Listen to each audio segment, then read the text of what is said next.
let's come on to these so-called man-made famines. There were major famines in India from the 15th century onwards that have been documented. Many millions died in them. In fact, every 40 years, southern India had major famines. This was before the British were anywhere in India.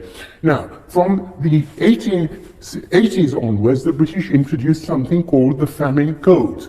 The Famine Codes basically gave food for work. They were a public relief operation which targeted famines, eradicated famines, so that there were no famines till 1943, when the Bengal famine happened during wartime, and poor Churchill was blamed for it, even though it was due to hoarding by Indian merchants and speculators, not by the British, and it was in the middle of a world war.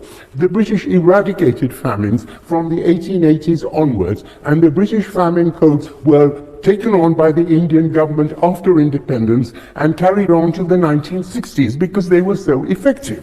Now, one incontrovertible fact was that the Indian population was 170 million when the British arrived in the 18th century. It was 450 million when the British left. This was in spite of these so-called famines. This was due to major public health improvements, major nutritional improvements under the Raj.